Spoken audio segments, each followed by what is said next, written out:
Welcome back. Let's bowl off with cricket.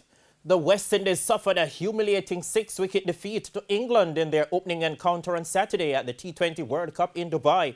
Now the match saw the defending champions recording their second lowest ever T20 total. Here's Jerome Foster.